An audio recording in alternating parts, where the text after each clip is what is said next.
جو دلیل ظنی سے ثابت ہو.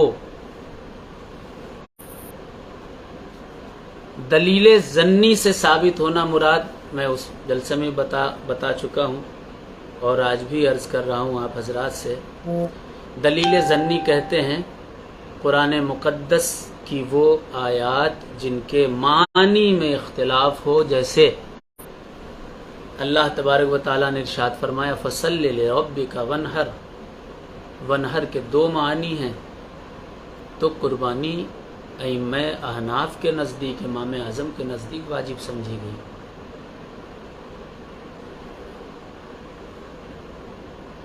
کیا قرآن مقدس میں ایک مشت کا حکم ہے؟ نہیں. سنت ہے، سنت مان کر رکھنا چاہیے. بزرگوں کی سنت رہی، بزرگوں کی سنت کہیے، حضور کی سنت کہیے. واجب بہت بڑا درجہ ہے، بہت بڑا درجہ ہے. واجب چھوڑنے والا بہت بڑا گناہگار ہوتا ہے، بہت بڑا گناہ کرتا ہے وہ. قرآن پاک میں اسی کتاب سے بہر شریعت سے یہ بات ثابت ہو رہی ہے کہ دلیل ظنی سے جو چیز ثابت ہوگی قرآن مقدس سے وہ واجب ہے. قرآن مقدس میں کہیں تذکرہ نہیں ہے، ایک مشت کا حکم نہیں ہے، تو واجب کیسے کہتے ہیں آپ؟ سنت کہیے. سنت ہم کہتے ہیں، سنت مانتے ہیں. تمام بزرگان دین اولیاء کرام نے سنت مان کر اس کی پیروی کی، اس کو رکھا. واجب مت کہیے، اور کہیے تو آپ کا معاملہ ہے، آپ کی علمی تحقیق ہے، آپ اس پر جمے رہیے. میں زبردستی نہیں کرتا آپ سے کہ آپ سنت کہیے. میں آپ سے زبردستی نہیں کہتا کہ آپ سنت ہی کہیے، اس کو آپ واجب کہتے ہیں، آپ کہتے رہیے. یہ وہ آپ کی علمی تحقیق ہے. خوب مانیے، اچھے سے مانیے، واجب مانیے، فرض مانیے، رکن ارکان اسلام میں مانیے. مجھے کوئی اعتراض نہیں، وہ آپ کی علمی تحقیق ہے. میں سنت مانتا ہوں، مجھے سنت ماننے دیجئے. میرے پاس میرے علمی دلائل ہیں، چھوٹے موٹے جو کچھ بھی ہیں. اور اگر آپ کو پھر بھی اختلاف ہے تو کم از کم دلیل دیجئے اس کی، قرآن سے، حدیث سے، یا چار اماموں سے دلیل دیجئے اس کی، واجب کی دلیل. سنت میں مانتا ہوں، مانتا تھا، مانتا رہوں گا تا قیامت سنت کہتا رہوں گا. لیکن واجب پر علماء کا اختلاف ہے. کس کس کا اختلاف ہے؟ ایک بات اور عرض کرنی ہے آپ حضرات سے، آخر میں وہ بات یہ عرض کرنی ہے کہ جس حدیث سے واجب ثابت کرنے کے تعلق سے تذکرہ کیا جاتا ہے کہ یہ واجب ہے، یہ واجب ہے، یہ واجب ہے، اور کہا جاتا ہے اس حدیث کے تعلق سے کہ اس سے واجب ثابت ہوتی ہے جز شواربا وارخ اللحیہ وخالف المجوس. حضور نے داڑھی بڑھانے کے تعلق سے کہا، مونچھیں پست کرنے کے تعلق سے کہا یہاں سے واجب ہو جائے گی. تو میرے بہت سارے سوال اس میں اٹھتے ہیں. پہلا سوال یہی اٹھتا ہے، حضور نے صلی اللہ علیہ وسلم نے ارشاد فرمایا اعلنوا النکاح بالدف، نکاح کا اعلان دف بجا کر کے کرو. یہاں بھی تو امر ہے، یہاں امر للوجوب کیوں نہیں کہتے آپ؟ یہاں بھی حکم فرما رہے ہیں سرکار کے دف بجا کر کے جو ہے باقاعدہ طور پر اعلان نکاح کا کیجئے. کوئی نہیں کرتا. اب جو نہیں کرتا ہے، امر للوجوب سامنے ہے، حضور خود فرما رہے ہیں اعلنوا النکاح بالدف، دف بجا کر کے اعلان کرو نکاح کا. تو جس قدر بھی اعلان نہیں کرتے ہیں دف بجا کر کے، ان پر فاسق و فاجر کا فتویٰ لگانا چاہیے. کیوں نہیں لگتا ہے؟ مسواک کے تعلق سے سرور کائنات صلی اللہ علیہ وسلم نے ارشاد فرمایا کہ اگر مجھے میری امت کی پریشانی کا خدشہ نہ ہوتا تو ہر نماز کے بعد میں مسواک کا حکم دیتا. یہ دیکھیے صاحب، جو مسواک نہیں کرتا اس پر فاسق و فاجر کا فتویٰ لگنا چاہیے. اس کے علاوہ بھی کھجور کے تعلق سے وہ بھی سنت ہے سرکار کی۔ حضور نے فرمایا کہ اپنی مسجدوں میں نکاح کو منعقد کرو، مسجد کے علاوہ جو نکاح، یہاں بھی امر للوجوب کیوں نہیں نظر آ رہا؟ مسجدوں میں آپ کو نکاح کو کرنا چاہیے، یہ امر للوجوب نہیں ہوا آپ کے لیے؟ جو ہال میں اور یہاں وہاں نکاح کرتے ہیں ان پر فاسق و فاجر کا فتویٰ کب لگے گا؟ کیونکہ حضور نے واضح طور پر مسجدوں میں نکاح کرنے کا حکم دیا ہے۔ میں کوئی فتنہ نہیں چاہتا ہوں، میں صرف یہ عرض کرتا ہوں آپ حضرات سے کہ یہ تحقیق کا مسئلہ ہے، غیر علماء اس میں نہ پڑھیں بلکہ عالموں کے پاس جا کر کے پوچھیں کہ سید شجر علی صاحب یا دوسرے مصر کے علماء، عراق کے علماء اور جتنے علماء کی تصویر میں کمنٹ باکس میں ڈالوں گا انشاءاللہ تبارک و تعالی، جو سنت مانتے ہیں وہ سب سنت مانتے ہیں، واجب کی دلیل بہار شریعت ہی کے مطابق واجب کی دلیل قرآن کے نص ضمنی سے کہاں ہے؟ سنت وہ مانتے ہیں، ہم مانتے ہیں، اور صرف ہم ہی نہیں، یہ ہے شرح صحیح مسلم، صحیح مسلم کی شرح ہے، اس کے شارح بھی لکھتے ہیں، صفحہ نمبر ہے 932 آپ نے لکھا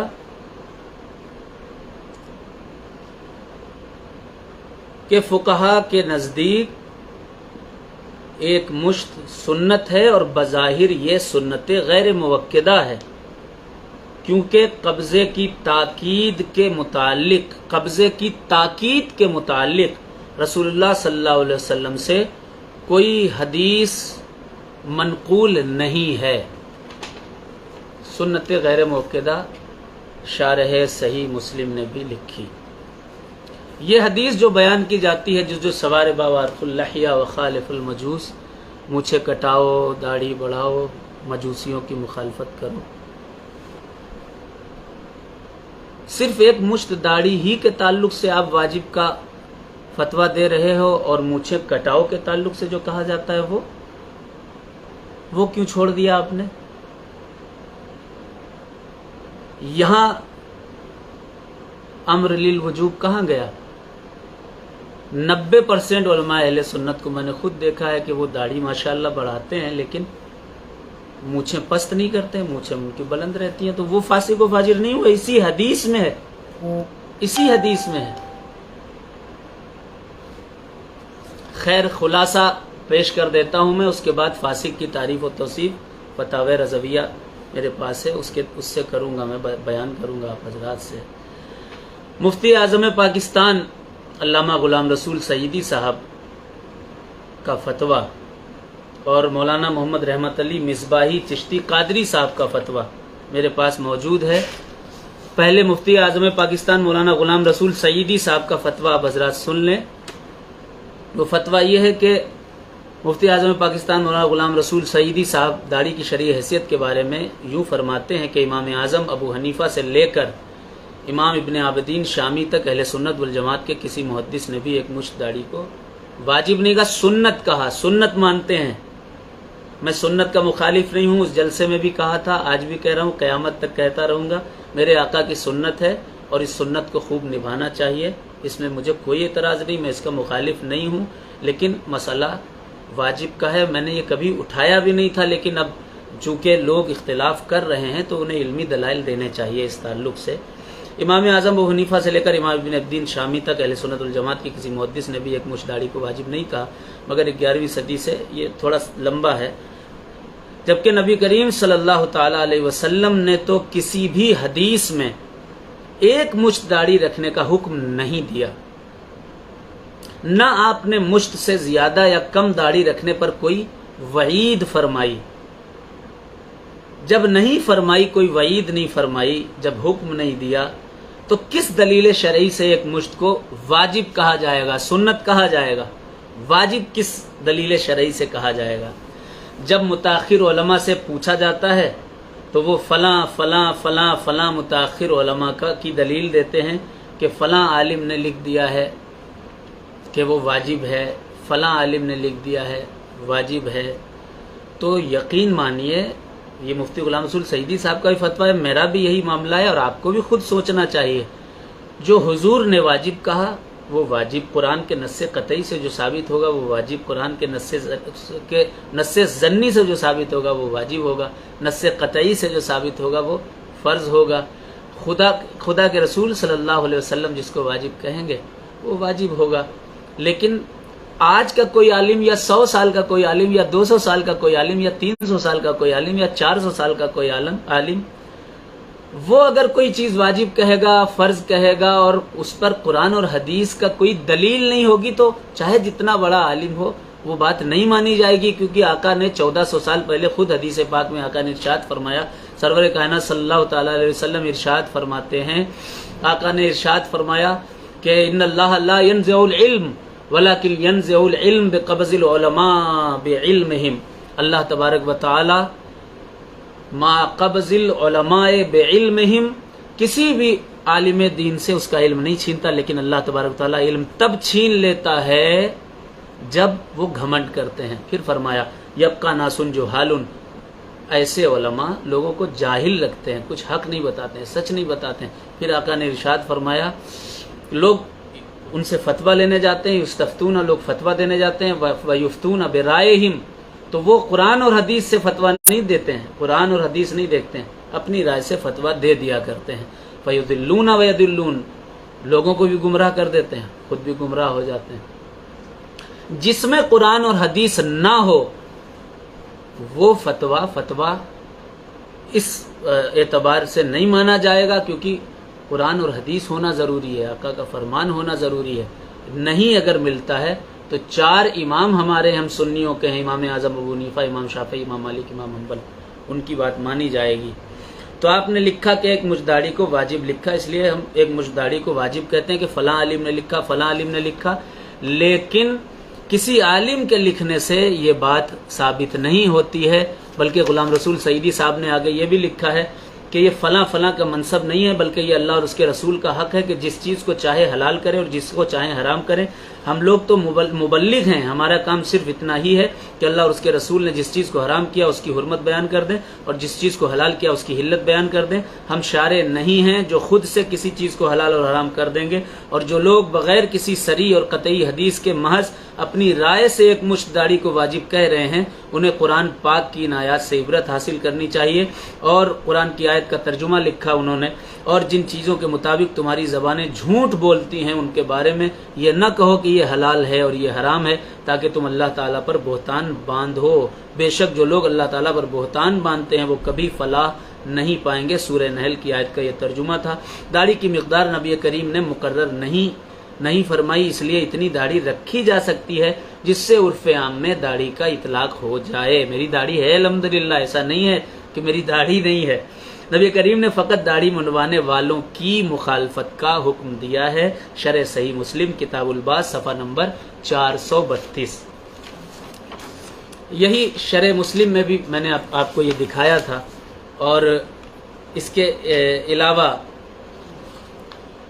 مولانا محمد رحمت علی مصباحی چشتی قادری 8 دسمبر 2021 کو انہوں نے بھی اس تعلق سے فتویٰ دیا اور لکھا، احادیث اور آثار و فقہاء کرام کی عبارتوں سے یہ بات واضح ہوتی ہے کہ داڑھی رکھنا سنت ہے۔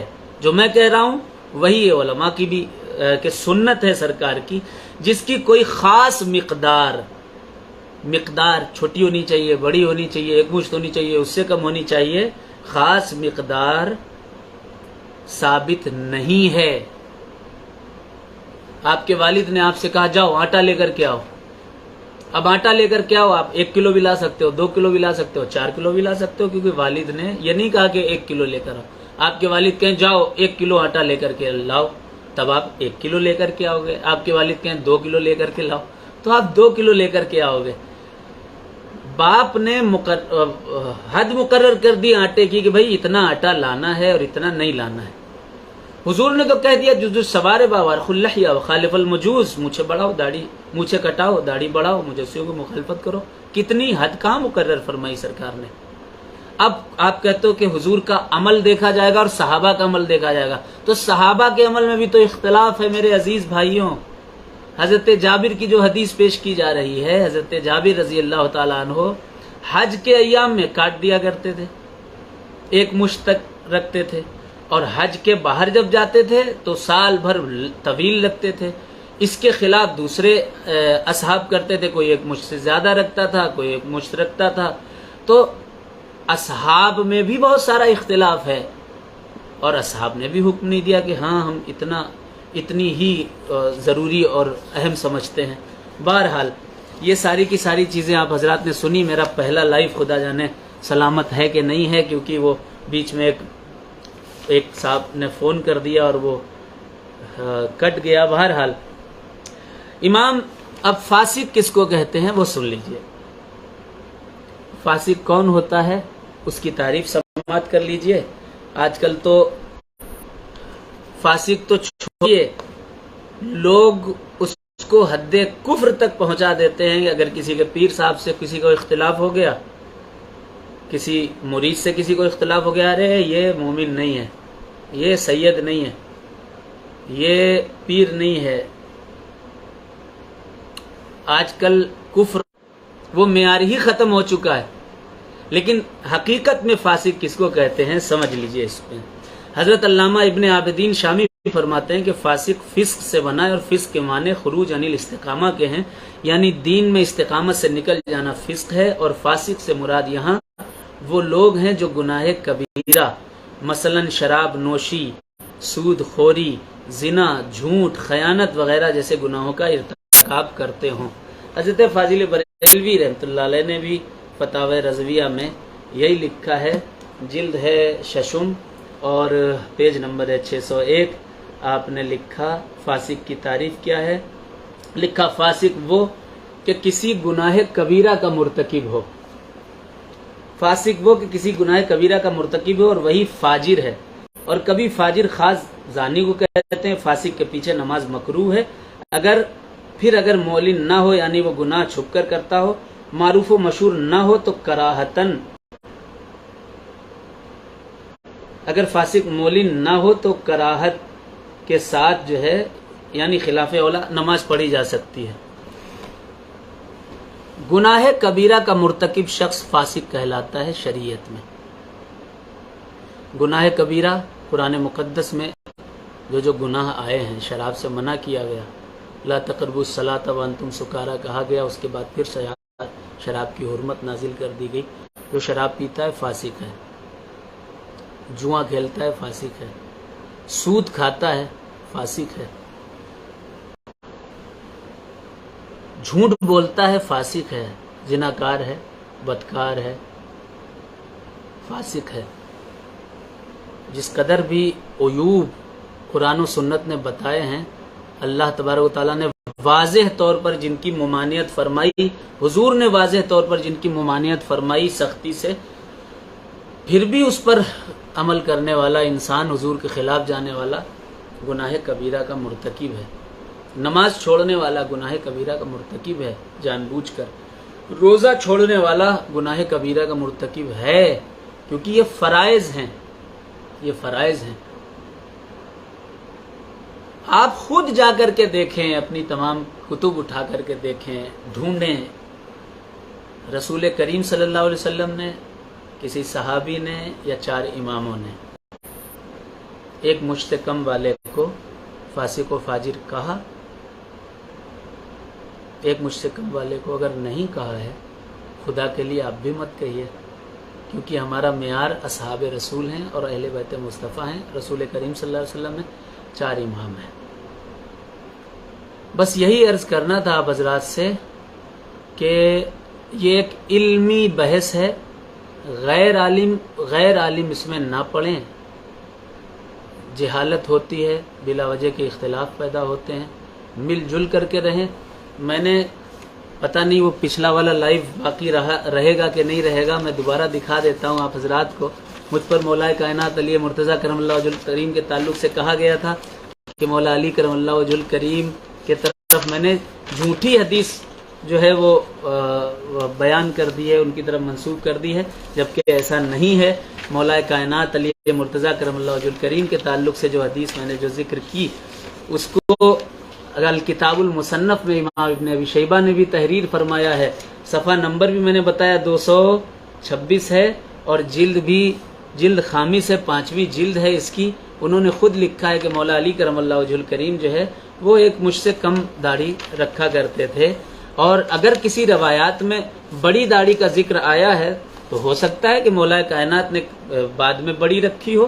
اس کے بعد حضور صلی اللہ تعالی علیہ وسلم کے پیارے صحابی مولا علی کے تعلق سے الاستذکار میں بھی اہل سنت کے امام ہیں، انہوں نے بھی لکھا ہے، ابن عبد البر بہت بڑے امام ہیں، انہوں نے بھی لکھا روی عن علی رضی اللہ عنہ کان یاخذ من لحیتہ ما یلی وجہہ، حضرت علی کرم اللہ وجہ الکریم اپنی داڑھی کو چہرے کے قریب سے کاٹتے تھے۔ یہ دیکھ لیجئے۔ اور احکام الطہارہ یہ بھی دیکھ لیجئے، حضرت مولا علی کرم اللہ وجہ الکریم کے تعلق سے صفحہ نمبر 926 ہے، ابی عمر دبیان بن محمد الدبیان کی یہ کتاب سنن الفطرہ، احکام الطہارہ سنن الفطرہ، آپ نے تحریر فرمایا کان علی یاخذ من لحیتہ مما یلی وجہہ، حضرت علی کرم اللہ وجہ الکریم جو ہیں وہ ایک مجھ سے کم رکھتے تھے۔ بہرحال مجھ پر جو جھوٹے اور غلط الزامات لگائے گئے تھے آج میں نے اس کے تعلق سے آپ حضرات سے بیان کیا اور ذکر کیا۔ میرا ذاتی ماننا یہ ہے کہ اس کو کوئی ایشو نہ بنایا جائے، اس کو اختلاف کی جڑ نہ بنایا جائے۔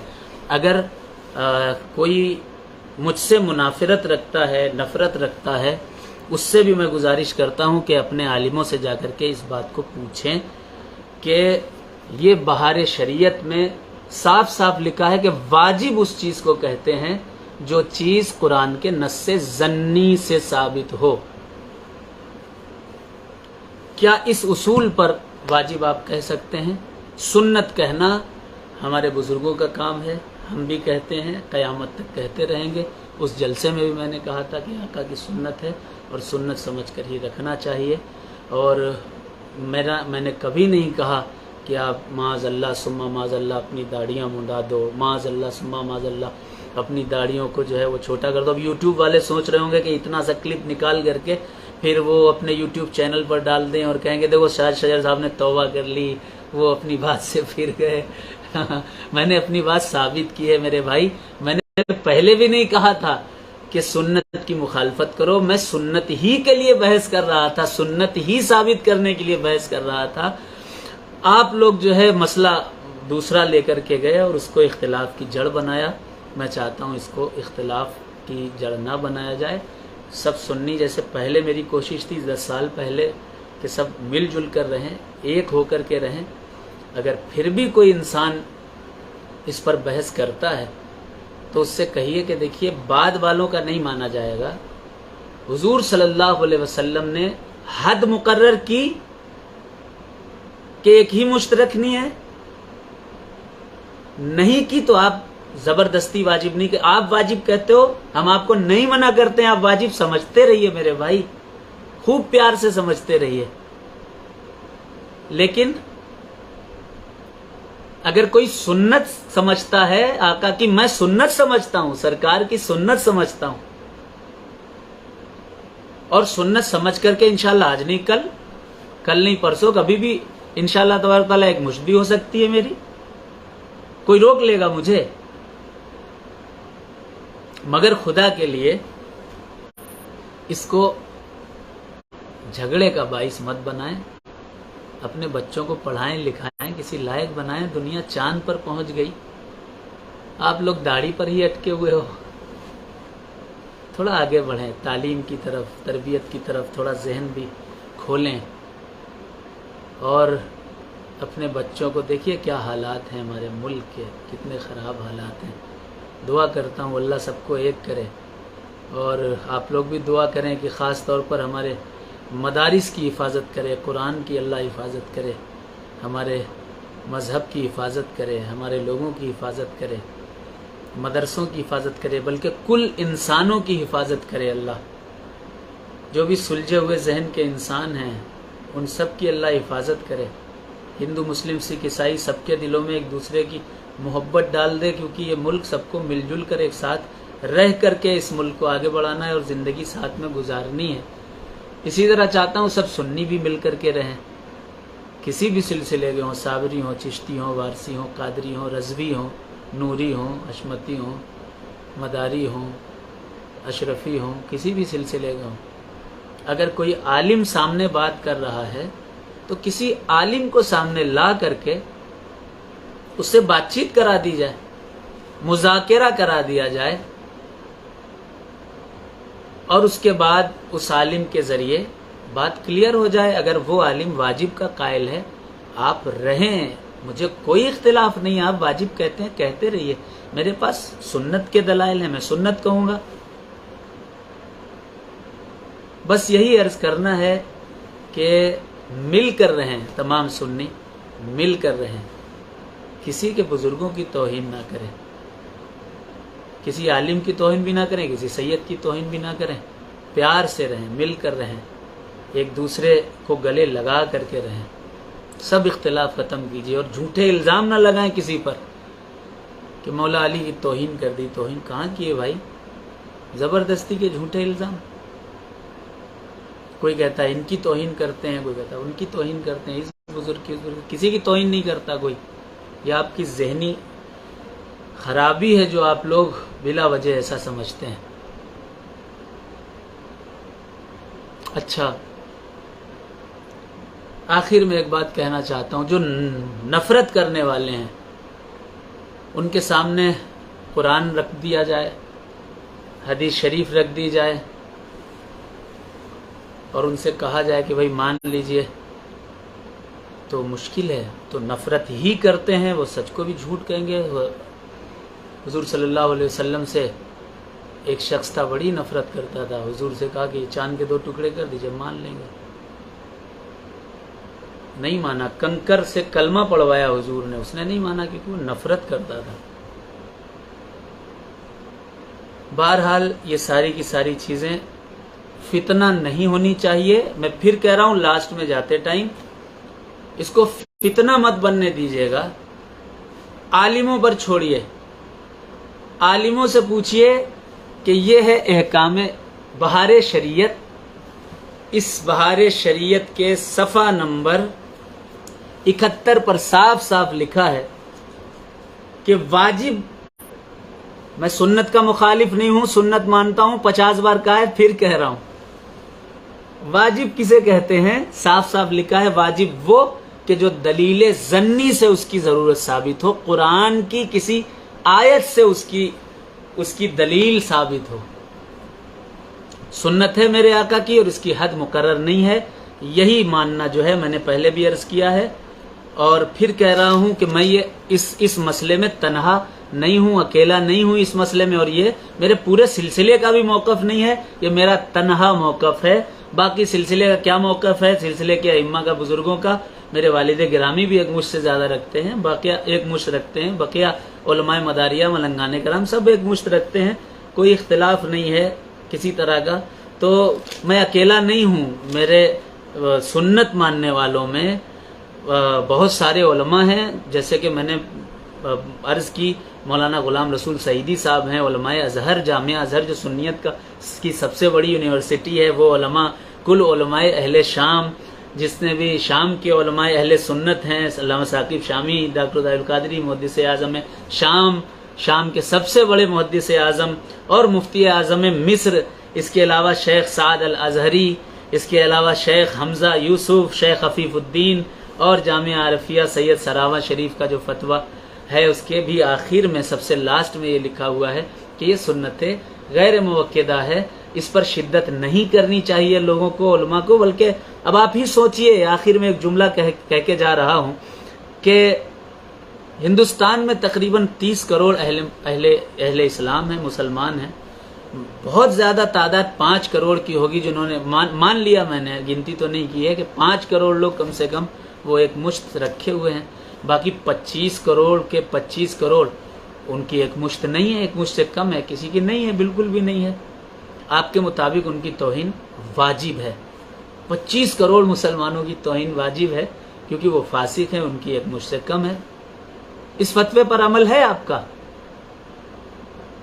ابھی رمضان چل رہا ہے، رمضان شریف میں ممبئی، ناگپور، لکھنؤ، کانپور، پورے الگ الگ شہروں میں ایک مشت والا عالم دین حافظ قرآن اپنے قرآن کے علم اپنی حدیث کے علم کو سائیڈ میں رکھ کے جس کو آپ فاسق سمجھتے ہو اس سیٹ کے سامنے جا کر کے مدرسے کے چند رسید لے کر کے جا رہے ہیں، اس کی تو توہین واجب ہے۔ 25 کروڑ مسلمانوں کی توہین واجب ہے فتووں کے مطابق، عمل کیوں نہیں ہے اس پر؟ ان 25 کروڑ مسلمانوں جن کی ایک مجھ سے کم ہے ان کی توہین کیوں نہیں کی جاتی ہے؟ مسجدوں سے نکال کے پھینک دیجئے، کسی غیر ایک مجھ سے کم والے کو مسجد میں آنے مت دیجئے، کیونکہ آپ کے فتوے کے مطابق ان کی توہین واجب ہے، وہ فاسق ہے۔ میں نے صاف صاف بتا دیا، فاسق ایک مجھ سے کم والا نہیں ہوتا ہے فاسق، کیونکہ حضور نے اسے فاسق کہا نہیں۔ فاسق کی تاریخ خود فاضل بریلوی رحمۃ اللہ علیہ نے اور بہار شریعت میں اور دوسری کتابوں میں علامہ عابدین شامی تمام بزرگوں نے لکھی ہے۔ جو گناہ کبیرہ کا مرتکب ہوگا وہ فاسق کہلائے گا۔ جو زنا کرے، جو بدکاری کرے، جو جھوٹ بولے، جو غیبت کرے، جو دوسرے برے اعمال کرے، شراب پیے، اس کو فاسق کہیں گے۔ ایک مجھ سے کم رکھنے والے کو فاسق و فاجر کہنا زیادتی ہے، ظلم ہے۔ یہ بات صاف صاف کہہ رہا ہوں میں، اور پھر لاسٹ میں یہ کہہ کر رخصت ہونا چاہتا ہوں آپ حضرات سے کہ اس کو عالموں پر چھوڑیں، اور عالم بھی اگر چاہیں تو اپنے کمروں میں بیٹھ کر اس کے تعلق سے بات کریں۔ یہ نہیں ہے کہ آپ لڑائی جھگڑے ایک تیار کر دیں فیس بک پر اور یہاں وہاں۔ میری گزارش ہے، آپ مانیں نہ مانیں یہ آپ کی مرضی ہے، لیکن گزارش میری آپ حضرات سے یہی ہے کہ کم سے کم آپ حضرات اس مسئلے کو، یہ علمی مسئلہ ہے، اس کو عالموں سے گفتگو کریں، لیکن اس کو جھگڑے کا باعث نہ بنائیں، اختلاف کا باعث نہ بنائیں۔ میں نے صاف صاف کہہ دیا ہے کہ واجب وہ چیز ہے کیا ہے سمجھا دی، سنت کیا ہے سمجھا دیا۔ میں سنت مانتا ہوں، سنت مانتا رہوں گا، لیکن واجب کی جو تعریف لکھی ہے علماء نے اس پر ایک مشت کا حکم جو ہے وہ ثابت نہیں ہوتا، کسی حال میں ثابت نہیں ہوتا۔ اس پر میں کل بھی تھا، اس تعلق سے میں کل بھی کہہ رہا تھا، آج بھی کہہ رہا ہوں، اور یہی میرا ہے۔ لیکن میرے پورے سلسلے کا کیا موقف ہے اس تعلق سے مجھے کچھ کہنا نہیں ہے۔ بس دعا کریں اللہ تمام امت مسلمہ کو متحد کرے، ایک کرے، اور مجھ سے جو منافرت رکھتے ہیں ان پیارے بھائیوں سے بھی بڑی محبت سے عرض کرنا چاہتا ہوں، میرے بھائی اپنے اپنے عالموں سے جا کر کے احکام یہ بہار شریعت دکھائیے گا، اور ان سے جا کر کے پوچھیے گا، ضرور پوچھیے گا کہ کیا قرآن کی نص ضنی سے ایک مشت کا ثبوت ہے، اور جو حدیث پیش کی جاتی ہے وجوب کی دلیل میں جزو سوار باور خلہ لہیا و خالف المجوس، تو اس میں تو مچھے بھی پست کرنے کا حکم ہے۔ مچھے پست جو نہیں کرتا ہے وہ فاسق کیوں نہیں ہے؟ اور جو کچھ بھی میں نے کہا وہ آپ حضرات سمجھ سکتے ہیں، لیکن میری آخر میں یہی گزارش ہے، خدا کے لیے اگر آپ لوگ قوم کی بھلائی چاہیں،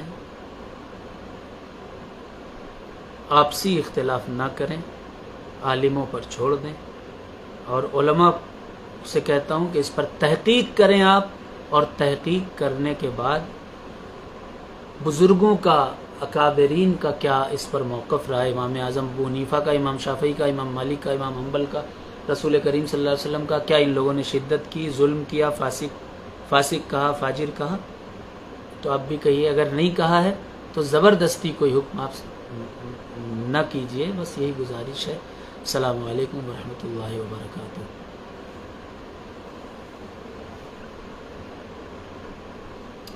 اور میں نے اس تعلق سے کبھی کوئی ذکر ہی نہیں کیا تھا، تقریباً 10-12 سال، تو مجھے یہ نہ کہا جائے کہ میں نے فتنہ بنایا ہے۔